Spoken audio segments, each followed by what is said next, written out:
Mhm. Okay, so good afternoon, everyone. My name is Kelly Delgado Hernandez, and I'm a member of Team 7 with Miss Brittany and Miss Stefania. And we are going to present on Chapter 8 of the Exploring Leadership textbook. And this chapter is called Understanding Complex Organizations. Next slide, please. Right. So I want to start by saying that organizations are everywhere. We see and experience numerous organizations every day, from business firms, religious institutions, etc., etc.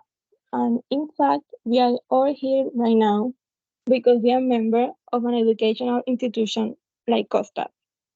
So we believe that learning to work successfully in organizations gain you a skill that you will use through the rest of your life. Next slide, please. So what we're going to do in this presentation is that we are going to expand the scope of the environment of the last chapter that deal with leadership within teams and groups, and we will take it to an organizational level, focusing on the 5 aspects of the relational leadership model. Next slide, please. But first, I have a question here that is for you. Why does leadership exist in the organization? We have 3 options, option A, B, and C. You can look and you can try to guess. And the answer will be revealed during the presentation. Now, I will hand you over to Miss Brittany, who will explain to you the difference between groups and organizations. So now we'll look at groups and organizations. So we can look at the table and see that there are many differences as well as similarities between groups and organizations. To differentiate between the differences and organizations, we'll have to answer the questions: who, what, when, where, how, and why. So we'll look at the who. So groups have 3 plus participants. Organizations has 20 plus participants. So we saw a difference. What? Group consists of a collection of individuals, whereas organization consists of a collection of groups. When continuous interaction, we see that there's a similarity between groups and organizations, where groups have a close proximity, whereas organization proximity is unimportant and ranges from close to far. How? Groups have simple structures, whereas organization has complex structures. And why? We saw that there's a similarity because of groups and organization have a specific purpose. Next slide. Now let's further analyze the who question. The organizations are a large collection of groups of people that interact in a continuous manner within a complex structure to accomplish a specific purpose. Organizations are inherently social entities. Although proximity of location has traditionally been a determining factor for organization, we will see that this is not always the case. Organizations have many participants. Being associated with more and more people meant being exposed to different values, ideas, and ways of doing things. For example, if anyone can remember when you were growing up and you played with your best friend, and there were times where you both had difficulties in choosing what game to play, but at the end it was relatively easy to work them out. And as you grew older and you expand to high school and secondary school, and your friendship group expanded, you realized that there were things became more difficult, and being associated with more and more people meant being exposed to different values, ideas, and ways of doing things, which makes life more interesting as well as more complicated. Next slide. And we can look at the what question. We see that organizations are a collection of groups of people. For example, imagine being in a university where there are consists of groups of students, professors, administrators, parents, legislators, and others working together to accomplish a basic task or goal, which is to educate the students. Yet each of these groups views the education of students in a different way. Many of them view it as a way of bypassing time or a way of bettering themselves. Now let's move on to the when question. Interaction within an organization are continuous.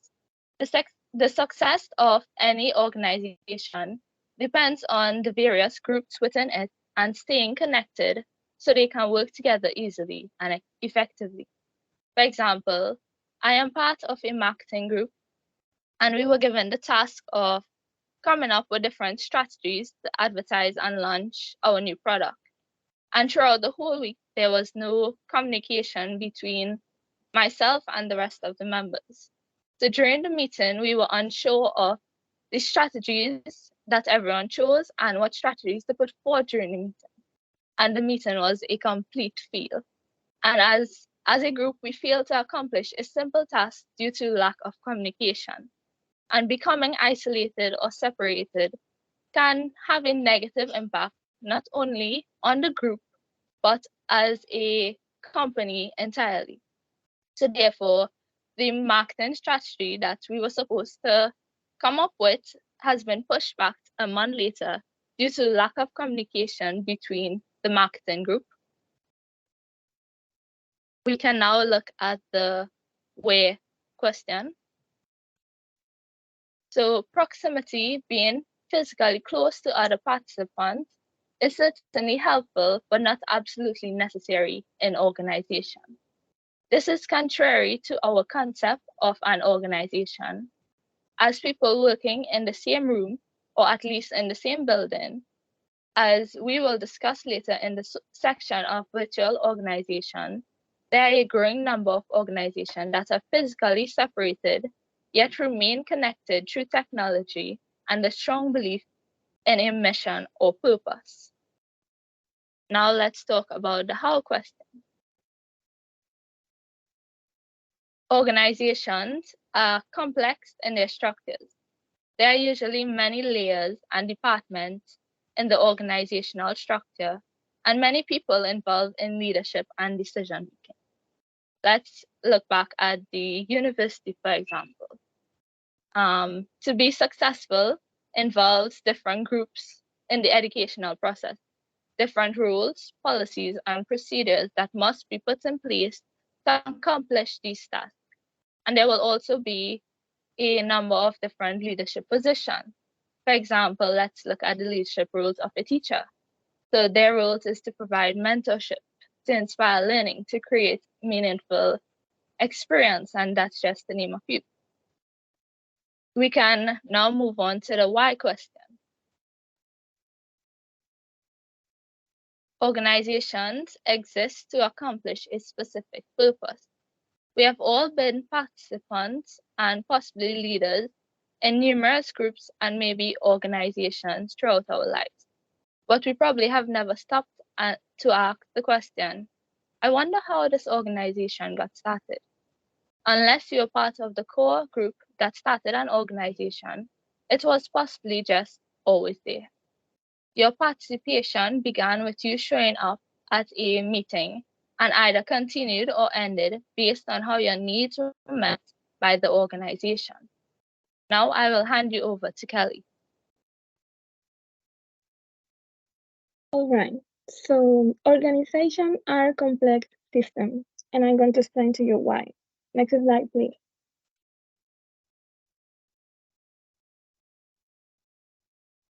Right. So Miss Brittany presented to you the concept of organization as a large collection of group of people that interact in a continuous manner within a complex, a complex structure to accomplish a specific purpose. And a system is an environment in which each interaction between members produces outcomes that affect individual and subsequent interaction and outcomes. If we look at these two concepts, we can say that organizations are systems. But why complex systems? Next slide, please. Right. Organizations are systems because with more people and more groups in the organization, interaction becomes more frequent. And this becomes everything more complicated because everything that everyone does affects everything else. This makes organizations really challenging places to work, participate, and, of course, lead. So, in order to cope with the stress of working and living in such a complex environment, Kevin Kelly introduced in 1994 the 9 laws of God. Next slide, please. So Kevin Kelly described these laws as the organizing principle in systems, and the authors of the book believe that these qualities describe life both inside and outside the organization. The first 3 laws basically say that an organization essence are its members, and that we should empower members at all levels of the organization. We also have to honor creativity because members deserve to be acknowledged. And if we honor creative members, we are motivating the rest to follow on their creativity. Next slide, please. Right. So these following laws mean that organizations grow in bunches, not one piece at a time. They also tell us that there is not right answer, but there are only many partial solutions, and the organizations should focus on what it does best and has to do it even better. Next slide, please.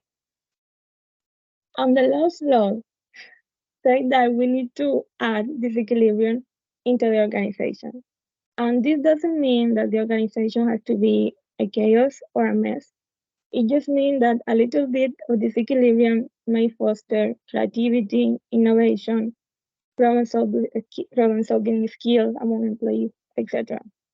It also said that we have to honor our errors because it's only through try and error that learning happens. And my favorite, that change leads to more change, which in fact change the initial change. Next slide, please. So this is the question that I have for you. Why do you think, after you listen to me and to Ms. Brittany, why do you think that leadership exists in the organization? Please read the answer, and if you can guess, type it in the chat, please. We have option A, that is to support and execute the visions and plans set by managers. Option B, to help an organization accomplish its stated purpose. And option C, to plan, organize, and control resources to accomplish specific goals efficiently. So what option do you think it is? Please, if you can type in the chat. Or find raise their C. hand. Melinda, what do you say? Is the option B? Sorry. I said I said option B. option C. Melinda said C. All right. All right. So option A, somebody said Marie. Okay, so the correct option is, next slide, please, is option B. Leadership in the organization exists to help the organization accomplish its stated purpose. And it may sound very simple, but this is the why. Next slide, please. It is important to say that even though this purpose may change, leadership exists for only this reason. Because this way, leaders can help the organization to be sustainable. And this is where the relational leadership model comes into play because by being inclusive, empowering, ethical, and process oriented, while helping the organization member work towards a positive purpose, both leaders and participants can work together to accomplish significant change. Right? So now I hand you over again to Ms. Burnett. So now we'll speak on organizational structures. Just as all organizations exist for a purpose, they also have a structure that makes their day-to-day operation easier. As Max Weber put it, created the classic bureaucratic model for organizations, featuring a hierarchical structure, divisions of labor, and clearly articulated rules and regulations to govern how the organization should operate. This structure was designed to promote order and accountability within the organization. Now we will look at the traditional organizational structure. This structure has been adapted to show how it might look for a typical student organization. In this model, we see the power, authority, responsibility for the leading organization is at the top with the president and flows downwards in the structure through the other officers and committee chairs. The rules of the game in the traditional structure organization are that the members have little power, authority, or responsibility. They simply do as they are told and have little, if any, inputs into the decision-making process. But things are changing. Now there is a call for organizations to be collaborative, compassionate, and empathetic. Rather than the old command and control functions, leadership within these structures is being asked to connect people across the entire environment by involving the wants, needs, and talents of the organization's member. Now let's move on to the inverted organization structure. One new way of conceptualizing the organization proposed that the traditional pyramid be flipped upside down, so that members are at the top and the president is at the bottom. This reconceptualization means that the work of the president is to support the efforts of other officers and committee chairs so they can better meet the needs and wishes of the members. Now let's move on to the web structure. The web is defined both by its pattern, which is similar to a spider's web, and by the idea that the shape and pattern of the web will vary over time. This is called series process. This structure works well in any environment filled with change, as the pattern is continually being built up, stretched, altered, modified, and transformed. We believe that the purpose of the organization, the reason it exists, is more important than its leadership and is the reason people become participants. This is a different interpretation than Helgeson's, which has the leaders at the center of the web surrounded by other participants and at the center of the organization's activity. Within the web, communication is open and happens across and among all levels of organization. Helgeson outlined 6 processes that define these webs more clearly than the patterns define them. Within the web, communication is open and happens across and among all levels of the organization. Thinking of what to do and actually doing it are not separated, because information and expertise are distributed all over the web. The strands of the web distributes the power throughout the network.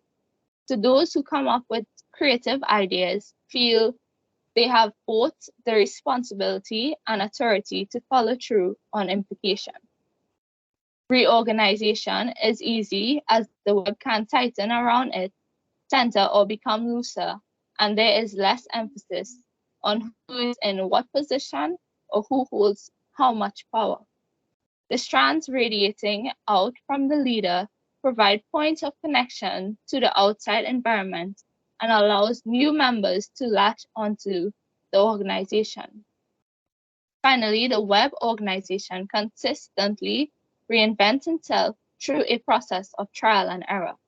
This change is more easily accomplished because communication and decision-making power are distributed throughout the web. We will now move on to the last structure, which is the non-hierarchical structure. In this structure, the power and authority are shared throughout the membership. This organizational structure is flat with no levels.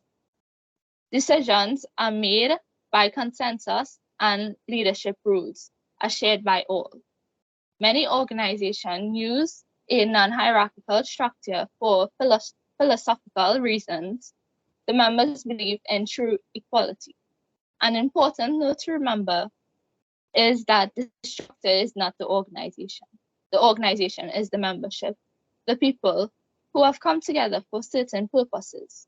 The structure was created to help the membership achieve the purpose for which the organization was developed. Organizations also exist to connect people to each other. When the organization structure ceases to do either of these things, it must be changed. It is easy to convince yourself that a change in structure will remedy an organization's problem. We have found that this is not always the case. Changing your organization structure may simplify things or make them operate more efficiently. It will not solve profound issues that exist between people. Next slide. Let's look at the organizational mission. The mission of the organization is quite simple. It is an easy explanation of an organization's reason for existence and describes its purpose, intention, and all objectives. Checking out the websites of most major corporations, it is easy to find their mission statement. The mission statement should do something. It should offer a compelling reason for the organization's existence. The contribution the organization makes to the campus, community, or world around them needs to be articulated in a way that is enticing to potential participants and motivational to those who have already joined the organization. The mission of your organization could be social, service-related, programmatic, political, or any combination, but the effectiveness of your organization will be determined by how well it moves towards its mission. For example, we have Southwest Airlines Go mission. The statement of Southwest Airlines is the dedication to the highest quality of customer service, delivered with a sense of warmth, friendliness, individual pride, and company spirit. Google's mission statement sets an incredibly high standard with their mission statement. Google's mission is to organize the world's information and make it universally accessible and useful. Lastly, Dell Computers describes their corporate philosophy as the soul of Dell, which includes a description of the core elements of customers, the Dell team, direct relationship, and global citizenship. We will now move on to the organizational vision. So getting the members of your organization to share this vision can be very challenging. But unless it is shared and owned by the members, nothing of significance will ever happen. The vision must tap into the motivational system of the people in your organization. This is why it is so important for the mission vision statement to be clearly stated and inspiring. It is also the reason why these two statements must consistently be in front of all leaders and members and used to guide the action of the organization. A vision is an ideal or unique image of the future, an image of what the people of the enterprise aspire to for it to be or become. The vision answers the question, what do we want to be? What is the best we can be? The vision that the organization embraces challenges both the leader and the membership to do their very best, sometimes even more than believe possible, to move towards the mission for which the organization exists. Now let's look at the core values. Our values are fundamental to our success. They are the foundation of our company and define who we are, sets us apart from the competition. Four core values are empathy, originality, integrity, and courage. As we look at our history, we will see a story of how our core values work together and are the source of our success. Collins described core value as the organization essential and enduring tenets a small set of general guiding principles, not to be confused with specific cultural or operating practices, not to be compromised for financial gain or short-term expediency. Core values answer the question, how do we as an organization members agree to treat ourselves and others as we pursue our mission and vision? Although core values are important to the success of any organization, they are seldom discussed or shared among the membership. An example is that today Apple continues to lead the industry in innovation with its award-winning desktop and notebook computers, OS X operating system, and iLife and Professional. Apple is also spearheading the digital music revolution with its iPod portable music players and iTunes online music. Those are just a few examples. Now I will hand you over to Kelly. Organizational culture. Well, many different scholars have different definitions of organizational culture. And Edgar Schein, in his classic work Organizational Culture and Leadership, defined it as a pattern of shared basic assumptions that was learned by a group as it solves its problem of external adaptation and internal integration that has worked well enough to be considered valid and therefore to be taught to new members as the correct way to perceive, think, and feel in relation to those problems. But Ergenschein believed that there were three different levels of organizational culture. The most visible, the artifacts, followed by the values and beliefs, and at the deepest level, the underlying assumptions. And he believed that these underlying assumptions are the ones who drive the organization member to behave. Next slide, please. Uh-huh. Lawrence Deal and Alan Kennedy, they offer a different framework to which examine organizational values. They stress the importance of the organization values, heroes, rights and rituals, and communication network. The values are the core of the organization and guide member behavior. The heroes are these individuals who are heroic in their actions and they provide role models, symbolize the organization to outsiders, and motivate members. Rights and rituals are everyday interaction within the organization and include the guidelines for communication, work, and play. And the communication network is emphasized as a people-driven process for gathering and disseminating information. They also describe many characters within the organization and outline how they contribute to communication network. Next slide, please. So I have here a little scenario game that we used to do in Cuba a lot. And this is the character, different character, right? So we have storyteller, brief, whisperer, gossip, administrative support member, spy, and cabal. So I will present to you a scenario and you will guess. This is a guessing game because I haven't told you the definition yet. But you will guess who you think it was involved in the scenario, right? So the scenario number one is that there is a rumor spreading about upcoming change in the organization, causing some anxiety among members. So which character do you think that is involved in spreading the rumor? There is a rumor in the organization causing anxiety among members. Who do you think it was? Number one, two, three, four, five, six, seven. Who do you think it was? Please type it in the chat. It's just a guess.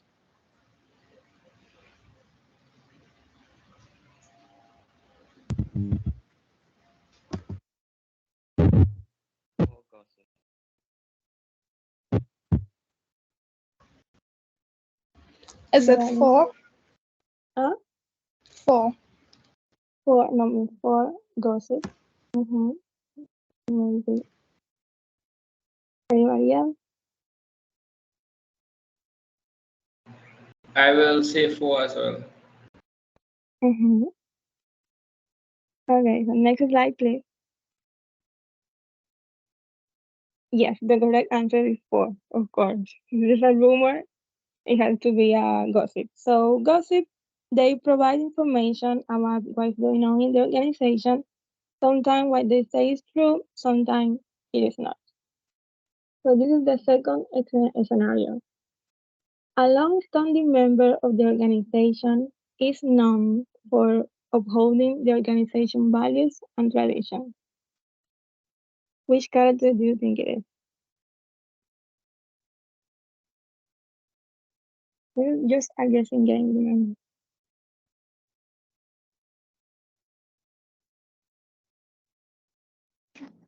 The priest. Mm-hmm. Number 2, please. Anybody else?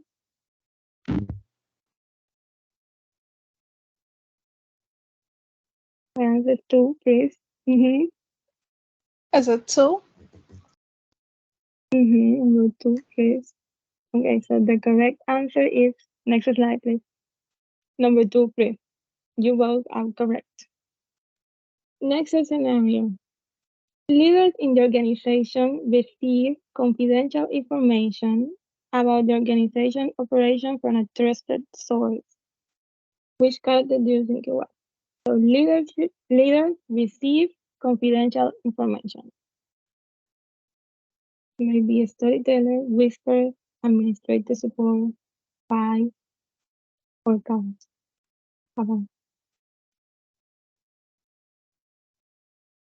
Spies?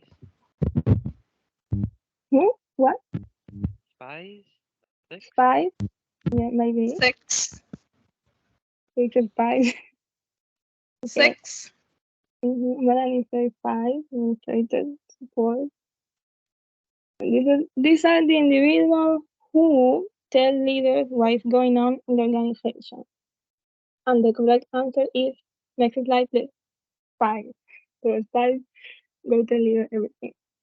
And the last scenario. A group of individuals form a secret alliance with the intention of advancing their own interests within the organization. Who do you think it was? Storytellers, whisperers, administrative support, or cabals? 7. 7. All right.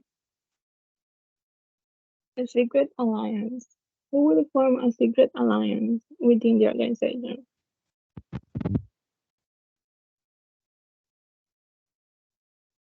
Marek, did you say something?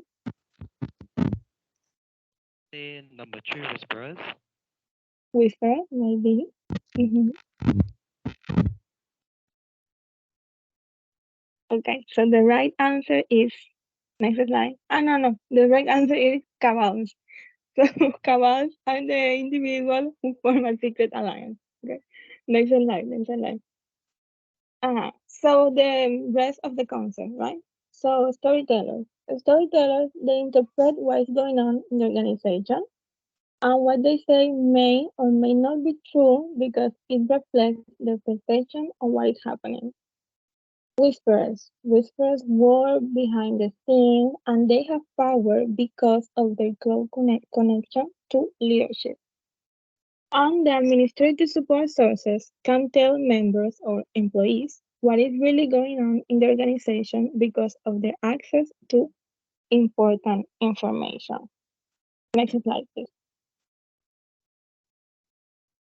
Right, so Bowman and Deal, the other scholars, use 4 frames of organization: the structural frame, human, political, and symbolic frame. The structural frame is about processes like organizational chart, roles, job description, etc. The human resource focuses on the people, their feelings, their motivations, etc. The political frame operates from the perspective that there will always be a scarcity of resources. If you remember an economic class, scarcity is one of the main concepts. So organizations are always going to be in conflict with each other. Therefore, they must operate in ways that will enable them to gain more. And the symbolic frame focuses on ceremonies, stories, and heroes that help define the organization and reveal or reflect its value. Next slide, please. Alright, so we assume that we understand how corporate culture works, and many people take organizational culture for granted. But in reality, an organizational culture can negatively affect life within an organization. Because, for example, if we have an organization who maybe prefer the opinion of the eldest member or the member with more experience, imagine if you're new, how would you feel working in such organization? Therefore, it is important to have a sense of the culture of the organization because it provides an insight into how the company or the business really operates. Now, I'll hand you over to Ms. Estefania, who will explain to you organizational network. So now we'll be continuing on with organizational networks. Organizational networks are important because they provide the chance to bring together a wide range of individuals. The network either may address a specific issue, such as when a wide range of students, faculty, and staff members are brought together to plan an institution's 100th birthday, or it may work on an ongoing concern like student retention. However, the key issues in the formation of a network include the agreement on the network's purpose, creating as many links as possible among members of the network, and making sure that multiple leaders exist within the network. So now we will focus on the life cycles of organizations. So John W. Gardner and Ichak I. Deases, both scholars, present the concept of lives of organizations. Gardner uses the term infancy and maturity to differentiate organizations that are in their early lives from those that have evolved into something more orderly and with more of a sense of direction. Adizes goes into more detail and uses the terms courtship, infancy, go-go, adolescence, prime, stable, aristocracy, early bureaucracy, and death to describe a similar change process. When organizations are young, they are very flexible and motivated, are willing to try new things, and have the ability to respond quickly to new challenges. Yet they may expend much energy to accomplish very little. As organizations mature, this flexibility lessens and they become more orderly and are more satisfied with slow, steady advances. So, your organization needs to ask itself two questions on a regular basis. The first question is, what have the organization accomplished recently? The second one is, how does what the company or organization accomplish reflect the organization's mission? If you are having trouble formulating answers to either of these questions, you may need to re-examine what you are doing and how you are doing it. So now we will look at multicultural organizational development. One way to approach organizational transformation is through the concept of multicultural organizational development. This process emphasizes the full participation of members from all cultural and social groups and a commitment to end all forms of social oppression that may exist within the organization that blocks the meaningful, inclusive involvement of all members. This emphasis on diversity and social justice offers a fresh perspective to approach organizational transformation. Jackson and Halvino's work is their elaboration of the assumptions that change agents make, depending on whether they come from a monocultural, non-discriminatory, or multicultural perspective. Whereas those coming from a monocultural perspective view society as basically harmonious and doing all right. Those having a multicultural perspective see society as filled with conflict and in need of radical change.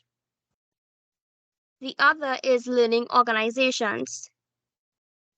In his conceptualization of the learning organization, Senge included the modules of personal mastery, mental models, shared vision, and team learning.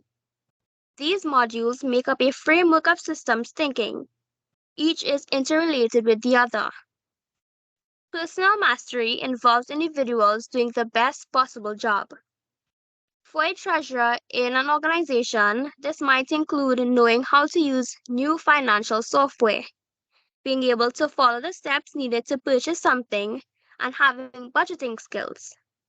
Everyone in an organization has skills and abilities that can be contributed to the organization. It is important for leaders to work with the group members, not only so that individuals can gain the skills needed to be effective in their current roles within the organization, but also as a way of preparing them for future positions. When members are skilled and empowered to use these skills, the entire organization benefits. Mental models are the assumptions that people make about the various aspects of the world. For instance, when someone says the words leader, conflict, diversity, or meeting, what images pop into your head? So I can't see the chat, so if y'all could like unmute and say, talking about the words leader, conflict, diversity, or meeting, what pops into your head?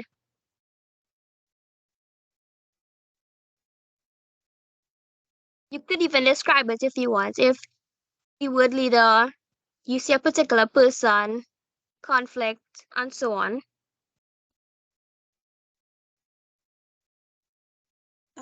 For me, leader is someone who guides other people. Okay.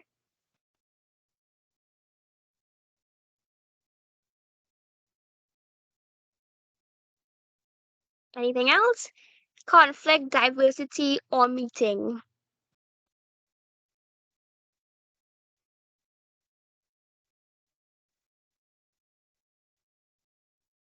Okay, so these meta models are often difficult to grasp and therefore are sometimes difficult to change. Mental models can also be empowering for a whole organization. Shared vision focuses on the idea that the mission, vision, and purpose of an organization must be shared by all members. Shared vision or common purpose is especially important given the current emphasis on empowerment. People can be empowered and their personal mastery levels can be high, yet without a shared sense of direction, everyone will be pushing hard in different directions. Do you realize when, I guess you could see this in movies, when an organization has different leaders, no one is communicating, no one is sharing any kind of knowledge, the company kind of goes downhill because no one has a sense of direction of where they want the organization to be. The concept of team learning is also vital in any learning organization. Learning at the individual level must be supplemented by learning at the team, organizational, and societal levels if any true learning is to occur. This may include learning how to make decisions, how to really communicate, and how to disagree. The concept of team learning also underscores the need to consider leadership as an ongoing process rather than an end result or product. So finally, a systems approach governs the thinking in a learning organization. When people think systematically, they share responsibility for the good and bad things that are transpiring.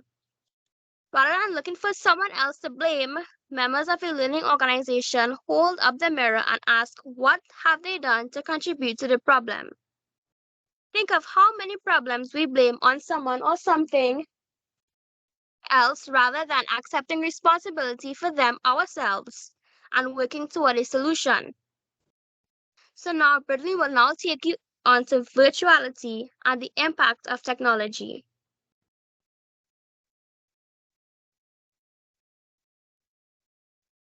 So virtuality.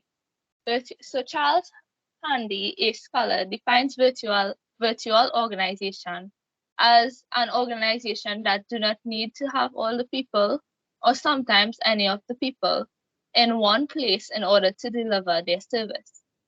Davido and Malone, both scholars, noted that organization will certainly be flatter. Multiple layers of hierarchy will be a thing of the past and built on the need for the organization's members to believe and trust in each other, and that they will be involved members at all levels more and more in decision-making process. At its core, leadership is about the development of relationships. Whether connected via information technology or not, leaders have to build relationships in order to lead effectively. A number of leadership attributes for success, among other traits, are complexity, ambiguity, and uncertainty. They are incredibly curious and courageous due to deeply held values and unwavering beliefs, and able to build and retain talents. A number of team leaders ruled that lead to team effectiveness, including nurturing trust, promoting sharing of information and ideas, moderating team conflict, and facilitating team coordination and integration and development, social and human capital. We will now look at the impact of technology. So the impact of technology cannot be overstated. We now have the ability to communicate and share information with anyone, anywhere, and anytime. So what does this mean for your organization? What will it mean for the organizations in the future? We have seen how this technology can be used to organize people. At this point, we cannot predict how organizations will change as a result of the use of technology. So for example, your organization may already seem a lot like a virtual organization, with members coming and going at all hours of the day or night and spending very little time together in the same space. Does this sound familiar? You may already be involved in other examples of virtual organizations on your campus. You might plan a leadership conference with students or other campuses via email, phone, Microsoft Teams, fax, and other form of technology, and never actually meeting face-to-face in the same room until the conference begins. On your campuses, you may find that you communicate more often with the other members of your own organization through the use of cell phones, emails, text messaging, etc. I will now hand you over to Stefania. So our last mission is focusing on new paradigms leadership in conventional paradigm cultures. So there are steps in trying to understand the information that we're given as individuals learning something for the very first time. First, share what you know with other leaders, members of your organization, advisors, and typically anyone who is willing to listen. By sharing, you are learning the information better yourself, as well as you may find some other interested people with whom you can continue to connect with. Accept personal responsibility for finding ways to use the information. We maintain a positive outlook and try to find areas in which you can use this information rather than focusing on areas that seem out of bounds. Continue to try new things, even in the smallest ways. Volunteer to do programs or activities with other organizations, or to be a guest speaker or even a teacher. Finally, continue to read and explore. So in summary, we looked at the concept of organizations being all around us, experiencing experiencing it every day through our college life and, well, life in general. We also focus on the 5 aspects of the relational leadership model: process, purpose, empowering, ethical, and inclusive. And we scope to the 3 options on why does leadership exist in organizations. We found that B was the correct answer. So then we turn our attention to groups and organizations, the 5 W's and 1 H: who, what, when, where, why, and how. We went into depth on each and how they pertain to an organization. We looked at organizations as complex systems. We defined the terms of systems and organizations, and then went on to identifying the 9 laws of God. Organizational structure was defined, and we learned its purpose, as well as the different types, which are traditional, inverted, web, and non-hierarchical structure. We discussed organizational mission, vision, and core values. We grasped the concept of organizational culture and its characteristics. We dove into organizational networks as well as the life cycles of organizations, which included multicultural organizational developments and learning organizations. Furthermore, we then turned to the attention of virtuality as well as the impacts of technology. We concluded by looking at new paradigms leadership in conventional paradigm cultures. So that was the end of our presentation. If you have any questions or concerns you may like to bring to our attention, we will gladly answer them to the best of our ability.